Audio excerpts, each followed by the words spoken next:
pada hari ini. Kami persilakan Pak Menteri. Bapak Ketua yang saya hormati, Bapak Wakil Ketua dan jajaran teman-teman Komisi 5 yang saya hormati. Assalamualaikum warahmatullahi wabarakatuh. Shalom, salam sejahtera buat kita semua. Tadi saya mendengar, terima kasih sekali, dan saya sangat menunggu acara hari ini. Terus terang saya menunggu, kita sudah ajukan itu dari bulan Januari peta jalan. Betul ya Pak ya? Baru kita bahas sekarang, 4 bulan kemudian.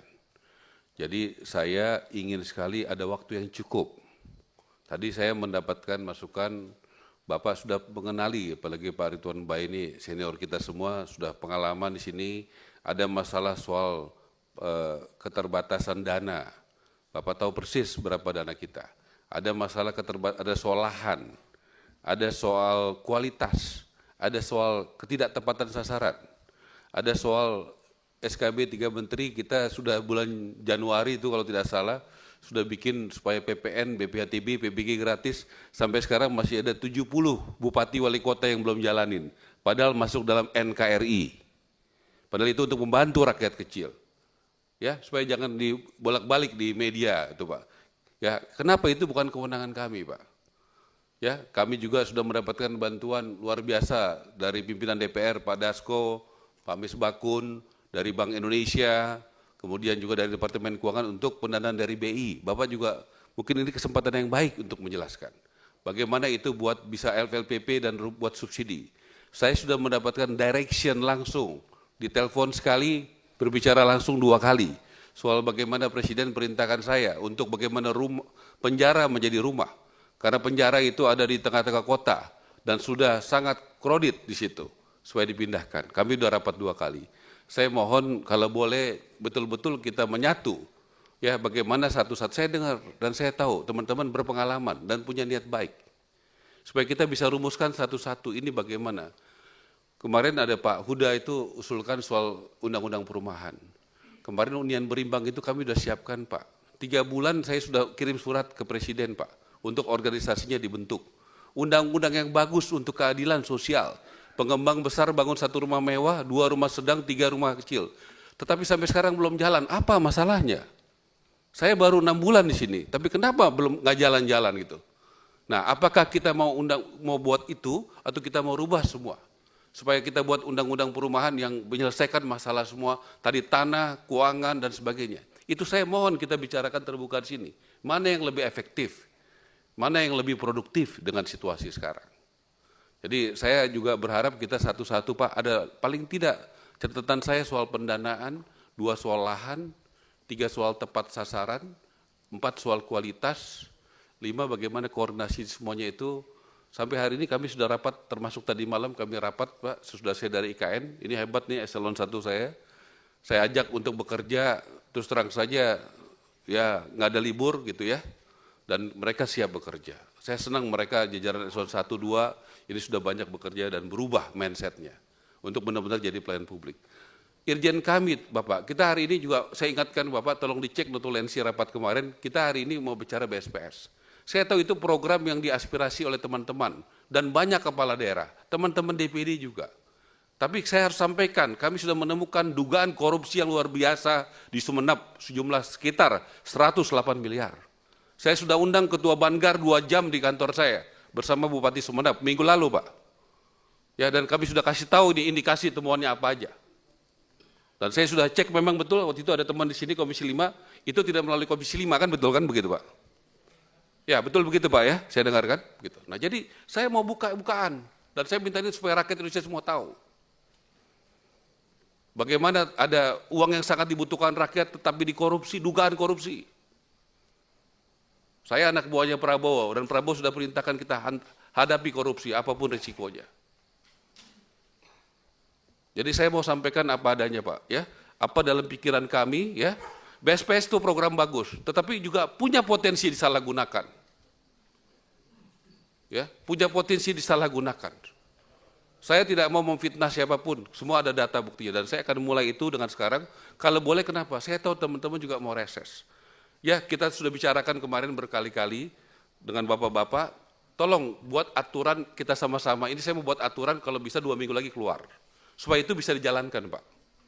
Ya, boleh nggak itu saya presentasikan sebentar, baru kita masuk PT Jalan, supaya teman-teman kan mau reses juga sebentar lagi kan, begitu, supaya bisa jalan begitu. Ya, supaya ada aturan yang bagus, atau kita bicara kalau boleh bicara peta jalan sekarang, tolong saya diundang lagi untuk bicara soal BSPS khusus. Benar, itu yang benar. Oke, Ya. diundang BSPS khusus ya. Oke. Ya.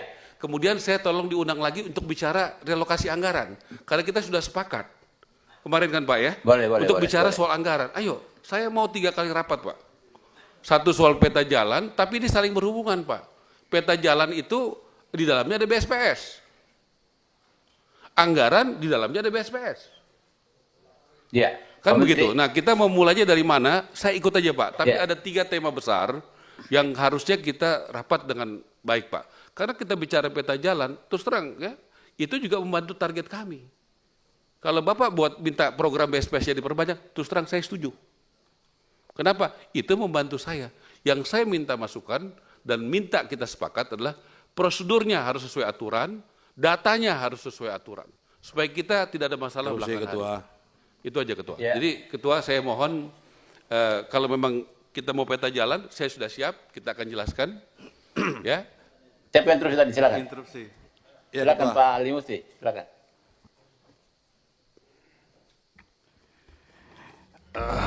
Terima kasih. Assalamualaikum warahmatullahi wabarakatuh. Yang saya hormati pimpinan dan seluruh anggota Komisi 5, Pak Menteri dan seluruh jajarannya.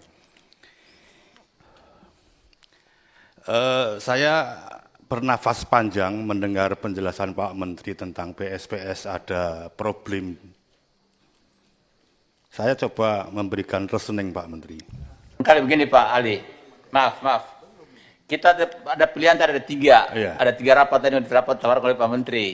Apakah kita bicara 3 juta rumah dulu, kemudian kita bicara ke BSPS, kemudian kita bicara keuangan. BSPS Itulah dulu kita bicarakan, Pak. BSPS dulu Pak. Agenda kita hari ini bicara 3 juta rumah, Pak. Oh, Iya. kita Izin pimpinan. Ya Pak Ali ya. Jadi mengerti Pak Ali ya. Oke.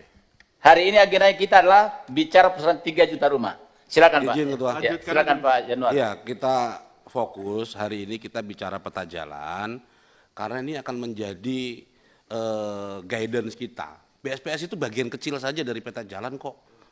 Cuma 83.000. Sementara ini 3 juta loh. 38.000 sorry. 38.000 cuman kan dibandingkan dengan 3 juta yang harus kita tempuh. Intinya gitu. sepakat bahwa 3 juta rumah dulu Iya, dibicarakan kita ya. tuntaskan dulu 3 juta Iya. ini kayak apa gitu loh. Baik, Terima Pak kasih Danang. Ketua. Pak Danang, silakan. idem. Sama. Ya. Sama ya. Kita mulai 3 juta ya, Pak Ali ya. Setuju ya? Baik, Lanjut, kami Ketua, persilakan lanjut. Pak Menteri mulai 3 juta rumah. Terima kasih Pak Ketua. Saya mohon juga dijadwalkan soal 2 tadi Pak ya. Soal walaupun tadi saya sampaikan ada relasinya. Ya, jadi ini kan kita bicara peta jalan yang masih dinamis. Contoh, kalau kita sepakat anggarannya misalnya ada relokasi, contoh soal rumah susun misalnya itu dijadikan BSPS. Berarti itu akan merubah peta jalan. Sepakat Pak Menteri, kita sepakat bahwa Ya. 3 juta rumah hari ini berikutnya kita jadwalkan 2 agenda tadi Pak. 2 agenda Ya, tadi Pak. ya. Jadi supaya berhubungan. Baik, sudah paham Pak Menteri, sudah paham. Bisa tuntas gitu ya Pak ya? Ya, bisa. Nah. Baik Pak. Silakan disampaikan peta jalannya.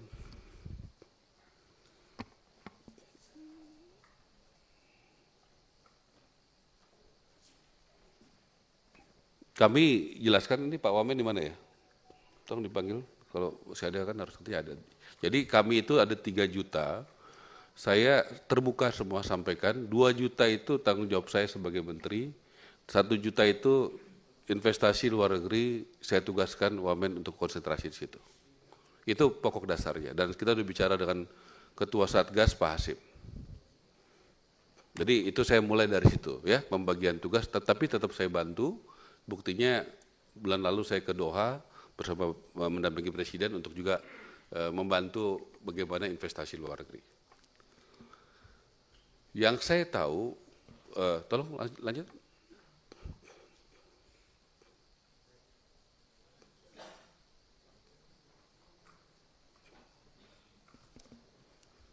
Ayo dong Pak Fitra.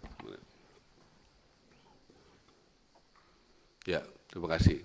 Jadi saya rasa teman-teman sudah bisa baca dan saya yakin sudah baca. Ini tidak perlu saya jelaskan lagi ya. Ya, bagaimana ini visinya, asta cita, program prioritas, program hasil terbaik. Sudah sepakat ya? Bisa kita lewatkan? Ya, lanjut. Kemudian dalam RPJMN, sektor perumahan memang sudah dimasuk di poin ke-75. Lanjut. Tujuannya kita memberi arah strategis ya untuk pembangunan 3 juta rumah secara efektif dan tepat sasaran. Kemudian keterpaduan program lintas sektor dan berpihak kepada masyarakat berpenghasilan rendah. Kemudian menjadikan acuan bersama bagi pemangku kepentingan merumuskan kebijakan program, anggaran guna mendukung percepatan pembangunan perumahan. Lanjut. Ini dasar hukumnya. Ya. Lanjut.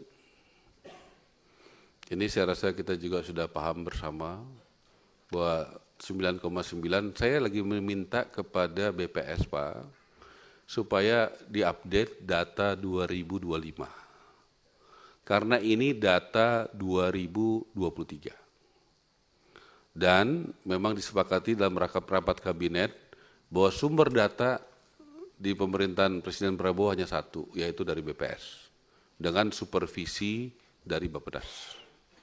Jadi kami masih menunggu untuk datanya, karena yang bisa mengeluarkan data bukan kami, tetapi dari BPS. Ya, dan saya juga sudah sampaikan pada Bapak Pimpinan, kalau boleh ada rapat dengan BPS untuk termasuk nanti data untuk program nanti kita bahas saja yang soal BSPS tadi dan program lainnya. Lanjut. Identifikasi masalah. Masalahnya, terus terang saya to the point, masalahnya adalah SDM. SDM yang ada di mana? Ada di kami.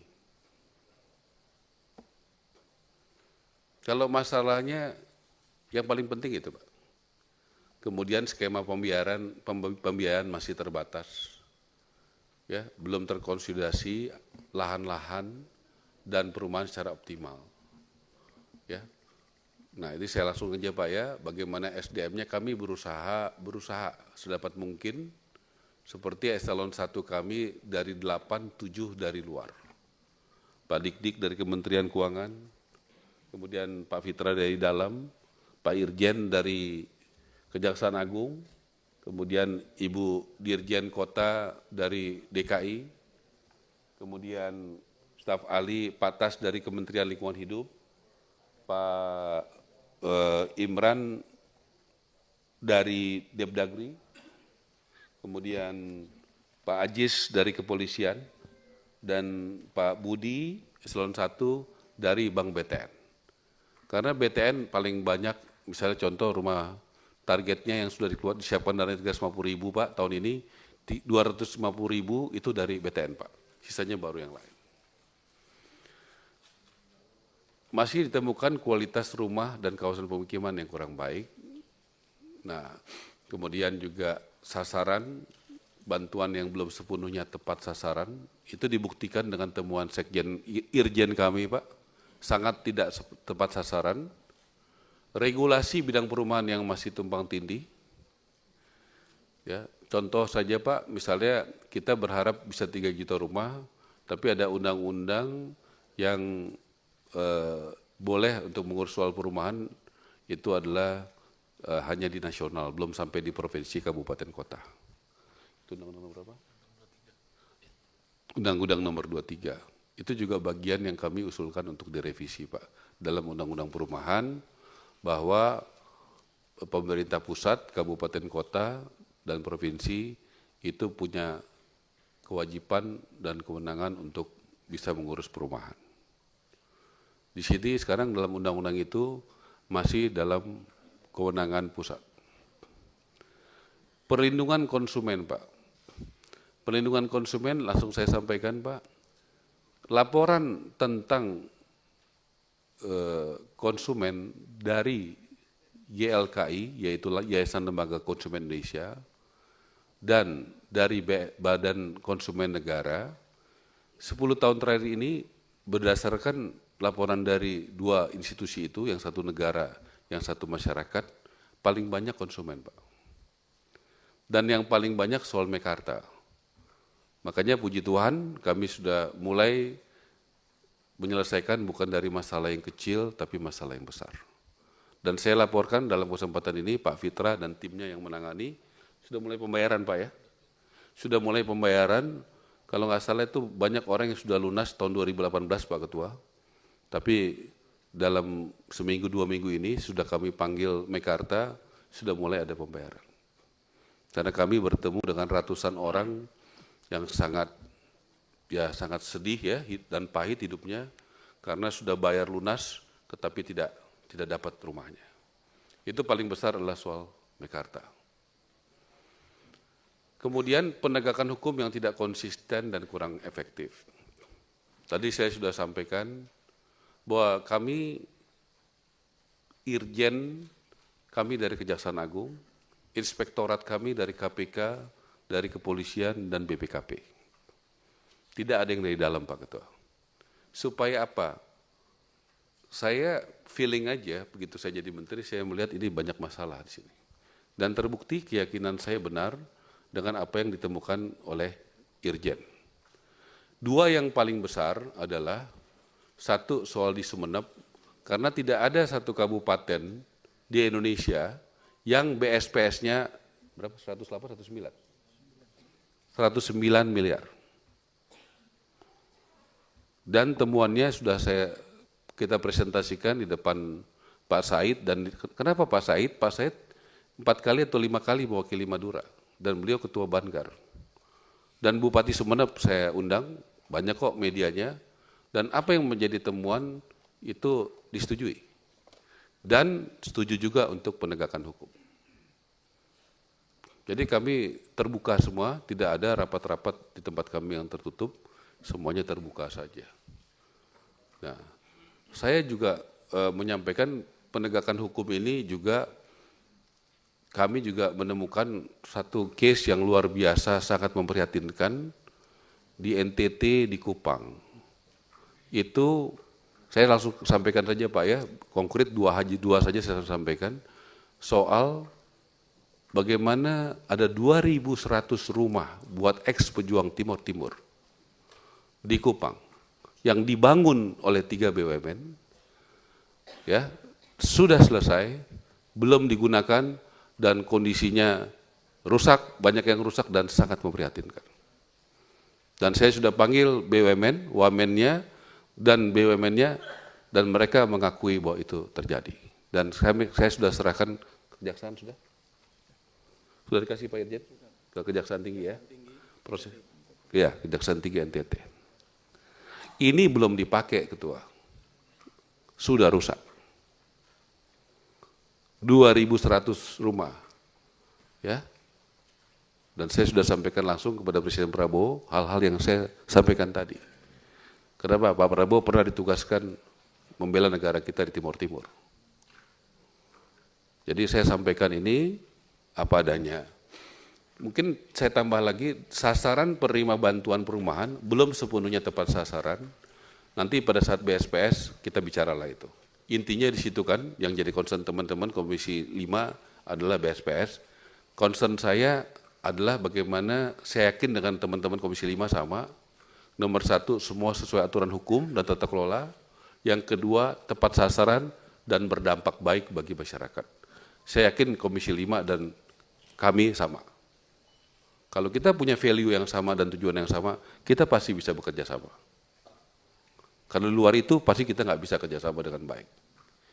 Saya yakin teman-teman Komisi 5 pasti sama gitu, KPI-nya sama dengan kami. Lanjut. Operator, regulator, fasilitator. Kalau kemampuan pendanaan negara dalam konteks operator, termasuk juga FLPP, kalau dianggap itu operator, padahal itu adalah pembiayaan.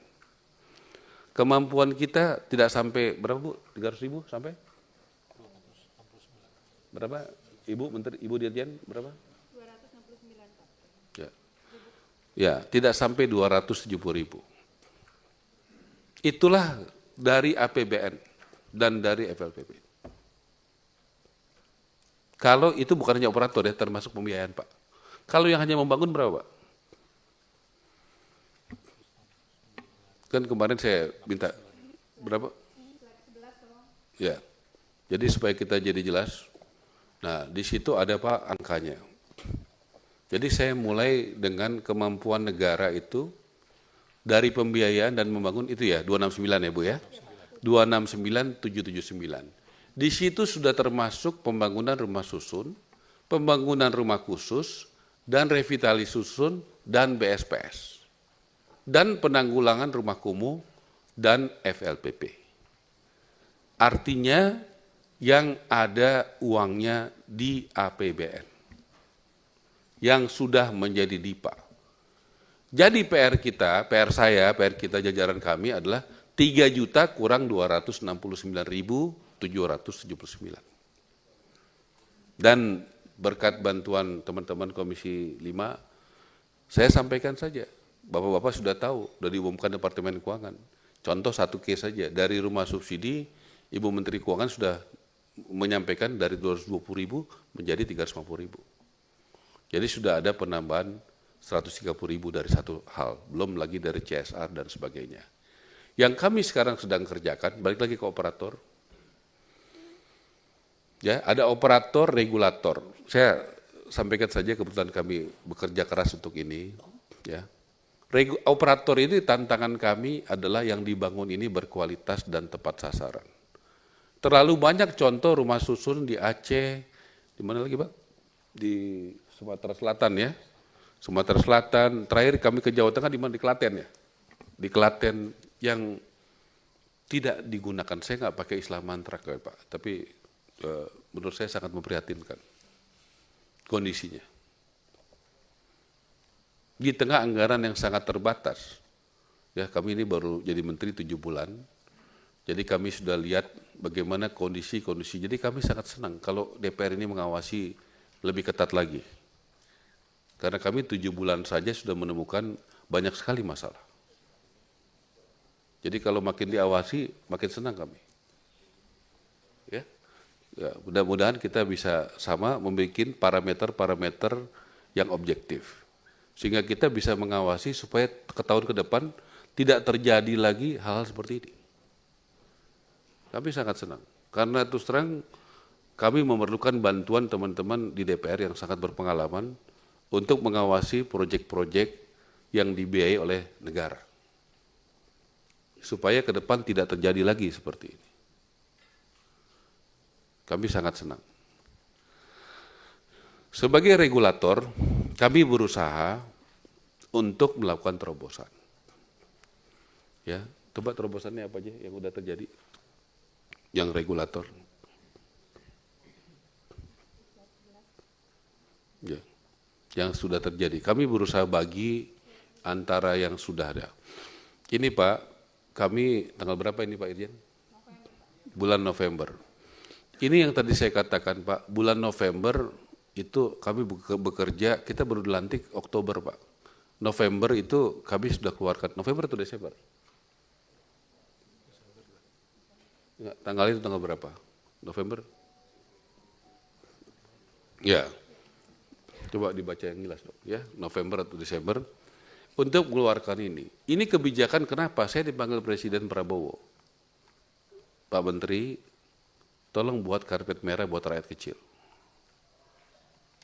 Artinya berikan kemudahan, kemurahan, kalau perlu gratis bagi rakyat MBR. Apa yang saya lakukan, saya rapatlah dengan Mendagri, diskusi dengan Menteri PU. Ya, atas perintah Presiden Prabowo, kita mengeluarkan kebijakan Pak. Pembebasan biaya bea perolehan hak atas tanah dan bangunan. BPHTB, yang tadinya 5% jadi gratis Pak. Pembebasan restribusi persetujuan bangunan gedung, yang tadinya bayar jadi gratis. Kemudian mempercepat proses izin, ya tadinya 45 hari jadi 10 hari. Di beberapa daerah itu tidak sampai 1 hari. seperti di Sumedang, seperti di Badung, Bali, di Gianyar, Bali. Ya, tanggal berapa Pak? Ya, 25 November 2024. Tapi saya juga harus laporkan hari ini Pak, supaya tidak dipelintir di lapangan. Ini bukan kewenangan saya Pak, kewenangan kepala daerah. Karena harus ada perkadanya. Sampai hari ini masih ada sekitar berapa? 70, 80? Sekitar 60 yang belum membuat perkadanya Pak Ketua. Padahal kita NKRI, Negara Kesatuan Republik Indonesia. Apakah itu kewenangan saya? Tidak. Tapi kita sudah bikin payungnya di atas Pak. Kalau sosialisasi setiap hari Senin, Pak Mendagri itu bikin acara Zoom dengan semua kepala daerah. Sudah beberapa kali kita datang untuk sosialisasi selama berbulan-bulan ini. Tapi faktanya, masih ada kepala daerah yang masih belum mengeluarkan itu. Contoh aja, kemarin saya baru dari dari Balikpapan. Dari Balikpapan ya kemarin Pak Irjen ya. Saya tegur, kok Balikpapan belum keluar? Ya, padahal wakil wali kotanya adalah Ketua REI dari Balik. Bapak kan REI juga boleh cek Pak. Besok kan undang pengembang, tolong tanyakan aja Pak apa adanya yang saya ngomong. Supaya kita mendapatkan kebenarannya. Dan saya senang kalau ada waktunya kita ngobrol, jadi Bapak mendapatkan masukan dari dua belah pihak, dari pengembang dan pihak kami. Supaya jadi fair gitu. Jadi kami juga menghadapi tantangan-tantangan seperti itu, tapi kami tidak cengeng, kami terus datangin dan dalam ada acara-acara asosiasi selalu saya sampaikan seperti itu Pak. Nah itu persoalan-persoalan kami. Ini kan bagus, ini arahan Presiden Prabowo. Karpet merah bagi rakyat kecil. Ya, karpet merah bagi rakyat kecil. Ya, nah jadi memang memprihatinkan Pak. Kita masih tetap semangat, tapi inilah kondisi-kondisi lapangan yang kami temui di lapangan seperti ini. Lanjut, balik lagi ke tadi. Ya, nggak ke depan tadi yang tadi yang. Ya. Nah, kemudian fasilitator Pak Ketua, saya rasa saya Menteri Perumahan yang paling banyak bertemu dengan pengembang. Saya punya datanya semua. Saya rasa saya dan jajaran paling banyak menindaklanjuti keluhan pengembang. Buktinya apa? Salah satu masalahnya adalah slik OJK. Kita sampai 2 kali rapat besar di OJK dan di BPKP untuk menindaklanjuti itu. Supaya Bapak kan besok rapat dengan pengembang, boleh disampaikan apa. Ada permasalahan investasi, saya undang Pak Rosan untuk ketemu dengan pengembang. Hadir langsung loh. Ada masalah izin-izin lingkungan hidup, saya undang Menteri Lingkungan Hidup, tapi yang datang Wamennya waktu itu ya, Pak Wamennya. Banyak masalah soal pemecahan sertifikat, saya rasa sudah terhitung waktunya Pak Nusron ATR hadir dengan acara dengan kita. Boleh Bapak cek kok, semua ada Instagramnya, dan kita undang itu untuk hadir. Jadi sebagai fasilitator, karena kami tahu, kalau sebagai operator itu dananya terbatas sekali. Jadi kami kan tidak bisa, kalau dana terbatas, ya kami buat aturan dong, merelaksasi, membuat market besar. Contoh, coba naikin biar langsung aja Pak, dengan contohnya biar lebih singkat. Coba yang MBR, kriteria MBR yang kita buat 2 minggu lalu. Ya, jadi Bapak, ini juga kadang dipelintir Pak. Kita justru mau membantu Pak. Dulu itu sebelum saya keluarkan kebijakan ini baru bulan lalu saya keluarin, atau awal bulan ini Pak. Itu kriterianya contoh Pak, itu hanya yang lain-lain dan Papua Pak Robert. Kan gitu. Ini kita naikin besar sekali Pak. Dulu kan 7 sama 8 juta ya. Sekarang itu Pak sampai 14 juta Pak. Supaya apa? Saya termasuk orang yang melihat kalau satu bapak, satu istri, 2 anak 14 juta menurut kami, dan itu penelitian daripada BPS termasuk MBR Pak. Kemudian juga dengan begitu Pak, kenapa sekarang kita lihat Pak, misalnya di Bandung, di Jakarta, di mana, itu kan orang rata-rata beli rumahnya kan di luar. Kami juga izin Pak, nanti mudah-mudahan cepat saya akan presentasikan. Kami akan buat, memang konsentrasi saya salah satu yang utama soal adalah rumah subsidi. Kenapa rumah subsidi menurut saya adalah program andalan yang adil bagi rakyat, bagi pengembang, dan juga bagi bank karena NPL-nya rendah. Jadi kami akan membuat model baru yang selama ini tanahnya 60 meter, minimal nanti akan 30 meter. Ada yang satu kamar, sekarang hanya 2 kamar. Dengan desain-desain. Kenapa? Banyak sekali rumah subsidi dipakai oleh buruh, Pak. Kalau dia pakai 2 kamar, itu terlalu mahal buat dia. Nah, dia banyak buruh itu yang single, Pak. Kami sudah ketemu buruh banyak sekali, termasuk kami sudah alokasikan buat buruh, dan kita sudah sampaikan, sudah mulai memberikan kepada buruh kunci, 100 kunci rumah. Jadi kami banyak menemukan situasi yang ya bertahap kami bereskan. Salah satunya ini Pak, boleh Bapak cek besok dengan pengembang, ini sangat membantu melebarkan daripada konsumen dan pengembang untuk bergerak. Nah ini kita akan rubah Pak, minimal saya udah lihat desain-desain yang bagus, yang tanahnya tidak sampai 30 meter, itu sangat cocok di perkotaan seperti Depok, Bekasi, ya dapilnya Pak Uda, yang tanahnya sudah mahal, ya, tetapi bisa dinaikin ke atas. Jadi kita tentu harus banyak kreativitas Pak dengan situasi seperti sekarang. Lanjut. Ya. Nah, kemudian bagaimana mencapainya? Tolong yang terakhir aja langsung. Yuk, satu halaman terakhir aja. Yang bagaimana yang tadi kita bahas. Nah, berarti upaya lain Pak, itu 2.730.221. Dari mana tambahannya? Ini namanya upaya Pak. Upaya itu kalau Bapak setuju. BSPS bisa nggak kita rubah misalnya rumah susun, kalau selama itu sesuai aturan ya, sesuai dengan tata kelola, menjadi rumah susun. FLPP tambahan, kalau ini Pak sudah ada 130.000, tapi kami mau tambah lagi. Itu saya jelaskan juga Pak, berkat tadi saya sampaikan bantuan Presiden Prabowo, di sini yang sangat membantu kami Pak Dasko dan Pak Misbakun dari Komisi 11. Ya, saya juga ada koordinasikan dengan Pak Said, bahwa kita juga ada pembiayaan yang bisa dari kebijakan BI Pak, buat komersial dan itu. Kemudian pembiayaan mikro Pak, ini dari SMF. Kami akan berusaha nge-push SMF ini besar Pak. Ya, tapi ini saya ngomong yang pahit-pahit aja. Dari mana sih tambahannya? Mudah-mudahan, karena SMF itu kan bisa membiayai buat renovasi Pak. Nah itu juga kami akan push lebih besar dari tahun sebelumnya. Kemudian investasi luar negeri, ini dari awal saya sudah berbagi tugas dengan Pak Fahri, wamen saya.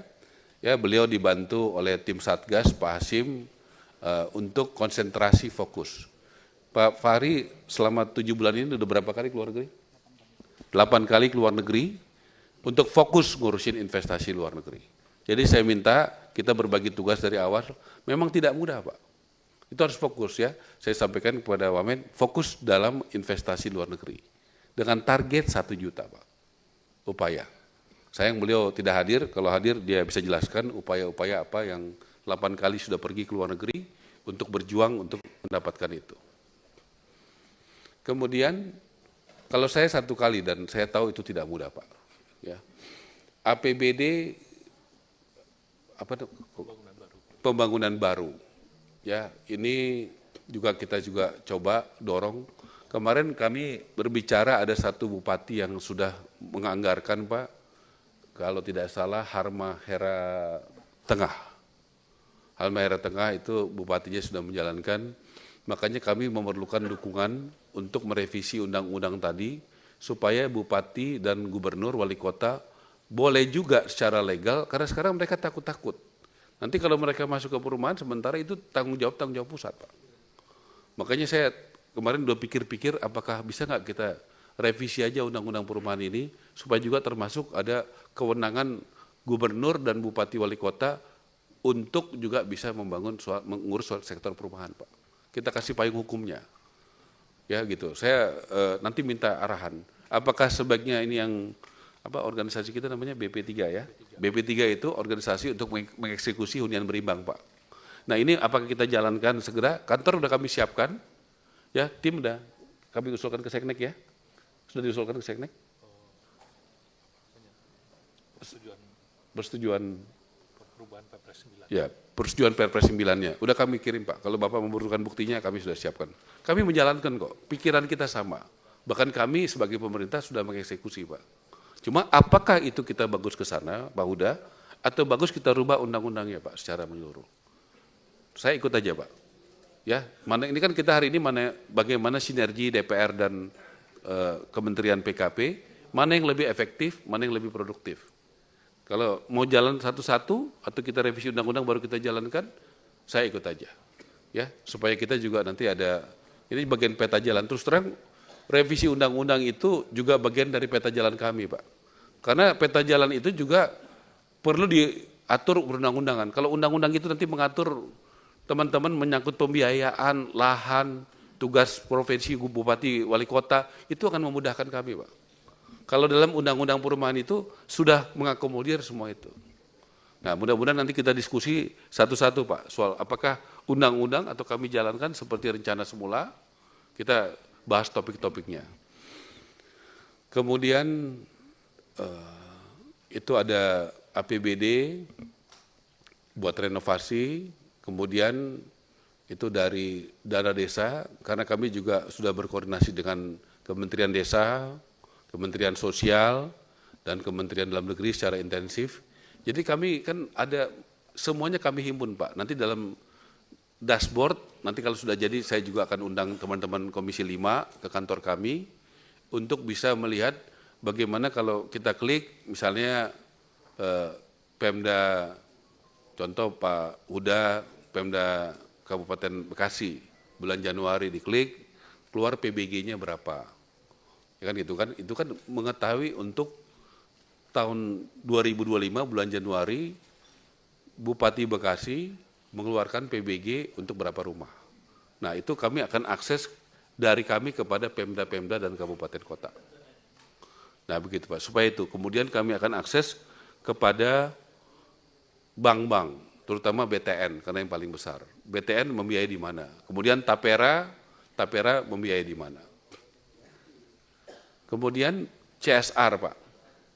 Coba dimasukin, dibuka yang CSR yang sudah, yang akan proses, terbuka aja semuanya. Nah, ini Pak, kemarin ada masukan ya dari Ibu Novi, kalau nggak salah, nggak ada sini ya.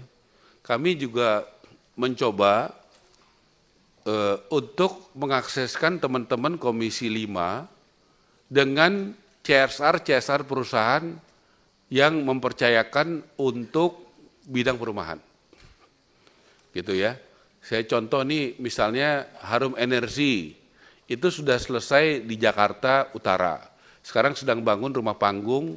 Rumah panggung itu dulu diawali oleh Pak Prabowo 2 tahun lalu kalau tidak salah, sebelum jadi presiden, dengan biaya sendiri. Dan saya sudah cek, ternyata masih kurang. Ini yang sudah ya, yang sudah selesai itu di bawah 30 unit. Jadi gitu, itu sudah selesai Pak, boleh dicek.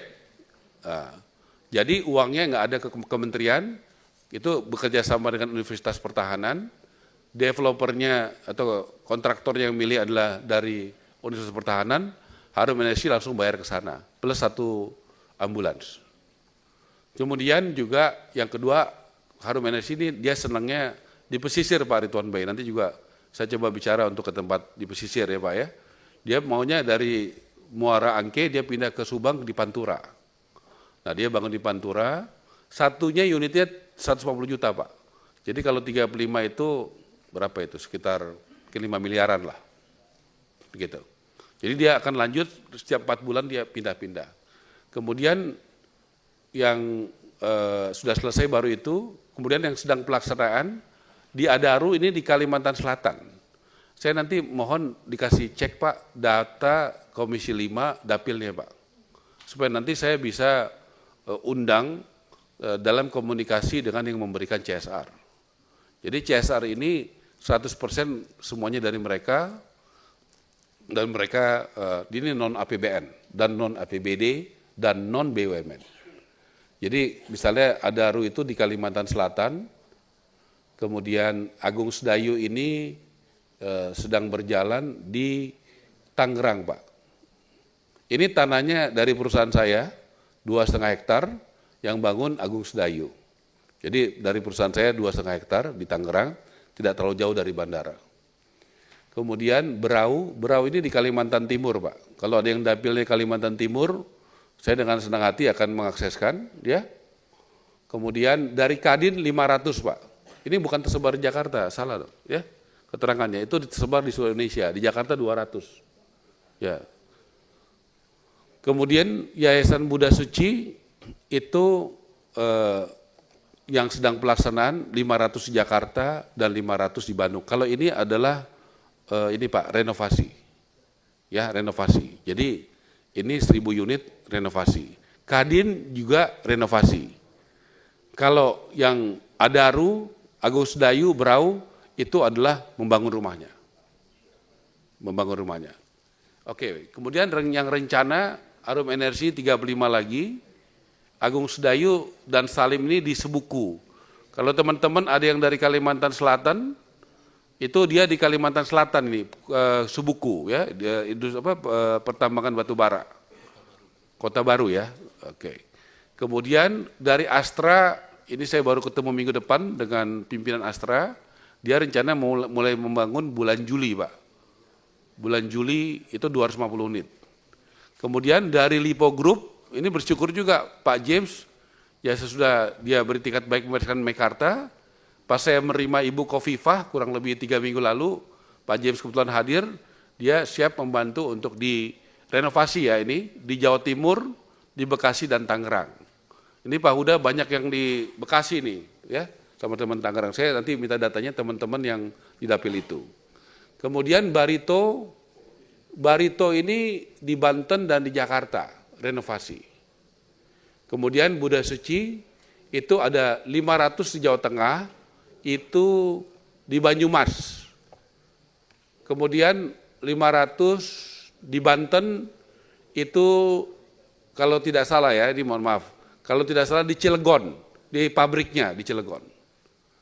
Ya, yang baru rame-rame itu yang di Cilegon itu yang apa soal Kadin itu. Nah, di situ. Kemudian di Bogor 500. Kemudian di Depok 500.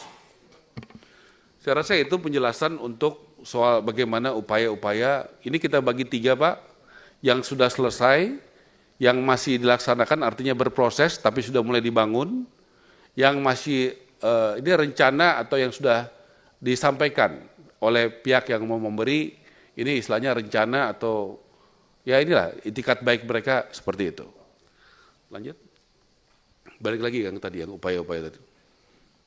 Ya, saya rasa itu angkanya Pak, pembangunan rumah swadaya masyarakat, itu ada namanya upaya ya. Kemudian juga dari GWMBI, saya mau jelaskan Pak, kami itu berbicara dengan Gubernur Bank Indonesia, dengan Menteri Keuangan, dengan ada dari BPK, kemudian dari BUMN, ya itu kita bicara beberapa kali. Jadi intinya dari BI itu ada relaksasi GWM, giro wajib minimum. Bank itu ada uang di BI 5%, kemudian diturunkan jadi 4%, kemudian 4% itu akhirnya ada dana yang bisa kembali ke bank untuk sektor perumahan. Itu langkah-langkah yang saya berusaha hati-hati, makanya kami konsultasikan dengan BPK, dengan Komisi 10, dan juga dengan BPKP. Supaya langkah-langkah itu menurut saya langkah terobosan, karena di tengah keterbatasan APBN, ya kami berpikir itu. Dan semua sudah saya laporkan kepada Bapak Presiden apa yang kami lakukan. Kemudian kalau usaha kami sudah berusaha mensinergikan soal lahan ke kereta api terutama, kemudian juga ke bank tanah, kemudian yang terbaru arahan Presiden Prabowo kepada kami sudah 2 kali rapat di penjara Cipinang bersama BPKP, Menteri Lapas Pak Agus, dan juga dengan Pak Rio, Dirjen Kekayaan Negara, dan dari KPK, dan juga sudah dengan pengembang. Jadi konsep dasarnya sekarang tata kelolanya lagi disusun. Posisinya hari ini kami minta waktu ketemu dengan Bapak Menseknek untuk melaporkan semuanya yang sudah kami lakukan dengan 2 kali rapat, supaya kami mendapatkan arahan. Salah satunya yang diminta adalah kalau nanti penjaranya itu dijadikan perumahan, berapa persen buat komersial, berapa persen buat masyarakat berpenghasilan rendah. Nah, pengembang membutuhkan informasi itu supaya bisa menghitung. Ya, memang PR kami berat, Pak. Saya harus akui sangat berat. Dan kami berusaha melakukan terobosan-terobosan terus-menerus. Ini yang baru kami bisa berhasil, ya, pembiayaan dari Bank Indonesia sudah bisa tambahan dari 220.000 rumah subsidi menjadi 350.000 rumah, berarti ada tambahan 130.000 rumah yang sudah ada uangnya, dan ada lagi potensi untuk menambah 90.000 rumah. Kemudian yang buat komersial 100.000 rumah. Kemudian mengenai hubungan dengan tanah negara, kami sudah pastikan itu harus prudent, sesuai aturan, itu bekerja sama langsung dengan pengembang dan yang menggunakan tanahnya. Kemudian soal CSR, saya juga terus bergerilya supaya makin banyak perusahaan-perusahaan, oh ya itu belum dimasukkan tapi belum ada angkanya, contoh ada perusahaan namanya TAPG, Triputra yang punya Pak TP Rahmat, itu resmi dalam rules-nya mengalokasikan anggaran CSR-nya untuk perumahan. Nah, jadi kami juga bergerilya kepada perusahaan-perusahaan yang tentunya biasanya perusahaan besar dan beberapa perusahaan yang terbuka yang sudah dari pasar modal, walaupun tidak semuanya, supaya mereka bisa memutuskan dalam rules-nya seperti TAPG, Triputra untuk di bidang perumahan. Nah, upayanya memang 2730 itu kita kalau bicara soal modal awal dari APBN tidak sampai 10%. Kalau hitungan saya sekitar 9%. Jadi kami harus mencari kurang lebih 91% lagi. Itulah kondisi kalau hanya berdasarkan dana dari APBN. Makanya saya sampaikan kepada Bapak-Bapak dan kementerian kami bahwa menurut saya Kementerian Perumahan dan Kawasan Pemukiman, maaf bukan lagi kementerian teknis Pak, sudah kementerian strategis. Karena harus cari dana juga tambahan untuk membiayai 91% tadi. Tolong kita punya pemahaman yang sama bahwa mungkin selama ini teman-teman di Komisi 5 tidak menghadapi situasi seperti yang saya hadapi. Ya, mungkin teman-teman selama ini menteri terdahulu tidak perlu mencari investasi, pembiayaan dari Bank Indonesia, CSR seperti yang kami alami. Tapi ini bukan alasan kami mengeluh. Kami tetap optimis, seperti Pak Prabowo juga optimis pertumbuhan 8%. Saya juga optimis tentu dengan teman-teman ya, dengan kerja keras, jujur, transparan, ya. Kami yakin kami bisa mencapai itu ya dengan kerja keras. Dan kalau pada waktunya kami tidak yakin, kami siap. Kami pembantu presiden, nggak usah ragu-ragu Pak, kapanpun kami dari reshuffle siap. Karena bagi kami adalah sudah kehormatan diberikan kesempatan menjadi menteri setahun ini Pak. Ya, jadi kami nggak ragu-ragu kok. Ya, kami bekerja keras ya untuk mencapai ini. Terima kasih atas perhatiannya. Semoga Tuhan membalas kebaikan Bapak Ibu sekalian. Pak Menteri.